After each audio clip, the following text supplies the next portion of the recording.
Think about the clock on your phone for a sec, or the watch on your wrist. We totally take it for granted, right? But that simple act, carrying accurate time with us, it's honestly one of the biggest technological leaps in all of human history. Seriously, it's an amazing story about tech, about a high-stakes scientific puzzle, and how solving it completely reshaped, well, everything.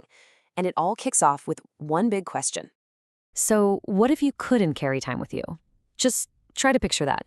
A world where time isn't something you have, it's a place you have to go to. Like the time is stuck on a giant clock tower in the center of town. Think about the chaos. Trying to schedule anything would be a nightmare. Factories would be a mess. And the absolute terror, being on a ship lost at sea with no way to figure out where you are. I mean, this wasn't science fiction. This was the real world for centuries. And breaking free from that, well, that changed absolutely everything. All right, so here's our game plan for this explainer. First, we'll look at the immobile world, when time was literally stuck in one place. Then we'll get into the mainspring revolution that put time in our pockets. After that, the huge one, the longitude problem, a real high-stakes drama. Then we'll see how all this remade the world, and finally, we'll bring it all home to our modern time. By the end, you'll never look at your watch the same way again. Okay, so let's set the scene. Before you can appreciate the revolution, you gotta understand what came before it. For ages, the best tech we had for telling time was the pendulum clock.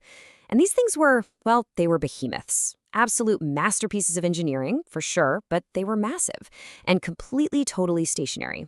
We're talking so big that, yeah, they'd build whole towers just to house them. Think of your classic town square clock tower. That's exactly what we're talking about. So here's the deal with these clocks, the core of how they worked. Their entire operation hinged on one thing, gravity. You had these huge, heavy weights that would slowly drop, and that falling motion is what powered all the gears. Then you had the long, swinging pendulum, which was like the heartbeat, right? It regulated the speed. It was absolutely genius. But there was a huge catch. The clock had to be perfectly still and perfectly upright to work. So great for a town hall, terrible for, a person. Time was a community resource. It wasn't personal. Not yet. So, the huge challenge, the big question was, how do you break time from gravity? You obviously need a totally new power source. And then, back in the 15th century, this incredible invention comes along. An idea that would literally untie us from the clock tower and put time right into our hands. It was called the mainspring. And believe me, it was a total game changer. And this little thing right here, this is the key to everything. Forget about a giant falling weight. Imagine instead a tightly wound ribbon of metal. It's pure, stored energy, kind of like a coiled spring. And as it slowly, carefully unwinds, it releases that energy and powers the clock. The beauty of this is that it's completely independent of gravity. A clock with a mainspring can work upside down, sideways, whatever. And what that really means is it can move. It can be portable. And this just lays it out perfectly, right? The fundamental shift. We go from gravity, this big external force, to a wound spring, which is a self-contained internal power source. It sounds like a simple swap, but the impact was astronomical. This is the moment that unlocked the door to a whole new world. The age of personal, portable time was officially here. Okay, but there was a pretty big problem. It's great that they were portable, but were they useful? Not so much. These early portable clocks were gorgeous, for sure, status symbols, but they were awful at actually keeping time. I mean, losing up to half an hour a day, that's not a tool, that's just fancy jewelry. It's like having a smartphone that can't make calls.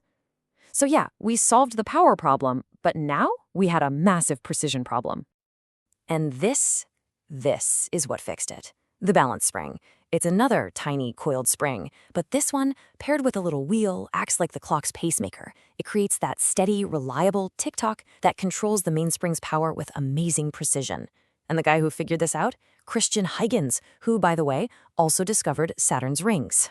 Just a little side project, I guess. This tiny piece of tech is what turned the portable clock from a rich person's toy into a seriously practical instrument. All right, so now we've got clocks that are portable and getting way more accurate. And they're about to face their ultimate test. We're talking about the age of sail, when crossing the ocean was a deadly gamble. And it was all because of one single, incredibly frustrating problem: how to figure out your longitude. To solve it, you'd need the most accurate clock ever made. This wasn't just an academic puzzle. The fate of entire empires was riding on it. So let's break this down, because it's so important. Out at sea, finding your latitude, your north-south position, was pretty easy. You just used the sun. But longitude, your east-west position, that was a total mystery. The only way to know it was to compare your local time, wherever you were on the ocean, to the precise time back at your home port. Every hour of difference meant you'd traveled 15 degrees. But think about it. If your clock was off by just a few minutes, you were off by miles. You were literally sailing blind, getting lost, crashing into rocks, starving.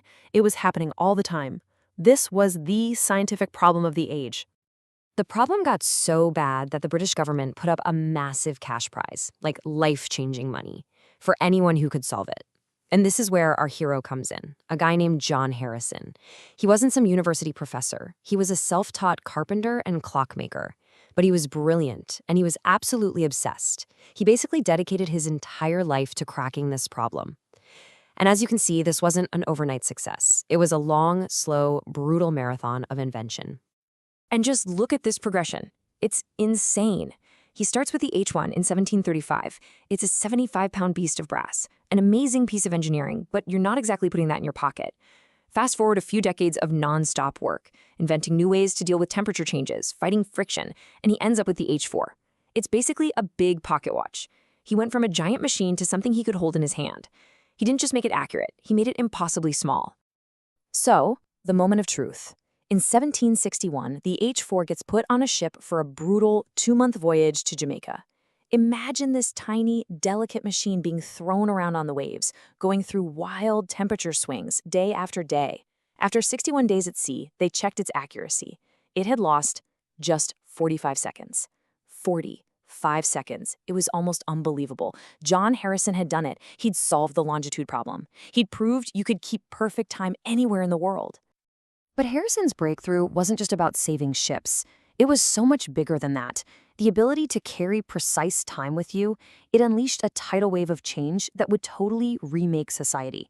From how we work, to how we trade, to even how we think about our day.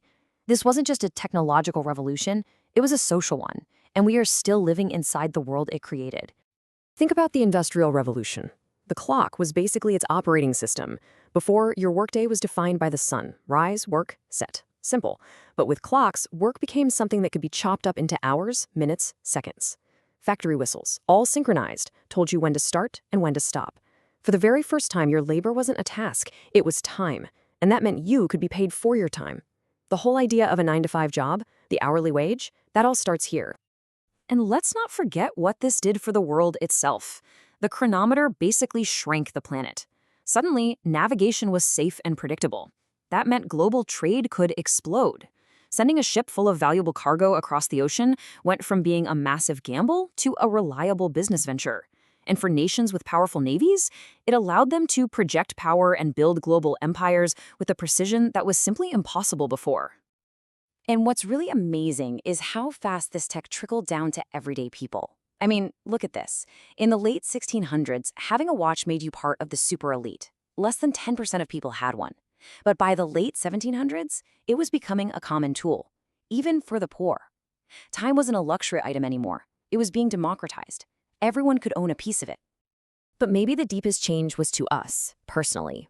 We basically stopped living by natural time, the rhythm of the sun and the seasons, and we started living by mechanical time, the clock's time. Think about it. Schedules, appointments, deadlines. Our entire lives are structured by this artificial grid. We eat when the clock says to eat, sleep when it says to sleep. Ever get that feeling that you're in a race against the clock? Well, that feeling, that's a direct consequence of this invention. Which, of course, brings us all the way to today. Because the legacy of Harrison's H4 and those first pocket watches is literally all around us.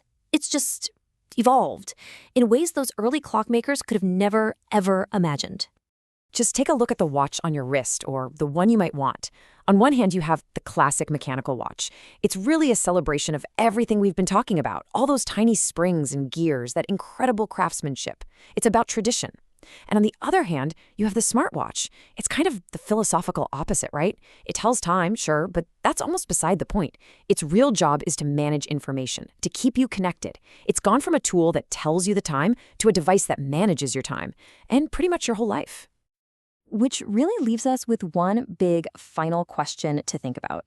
This whole journey, this quest to capture and control time, has been a wild success. We literally have perfectly accurate atomic time in our pockets, but in building a world that runs by the second, have we accidentally created a new kind of prison? We went from a public clock on a tower that everyone shared to a personal clock on our wrist that tracks our every move. So have we mastered time, or has time finally, completely mastered us?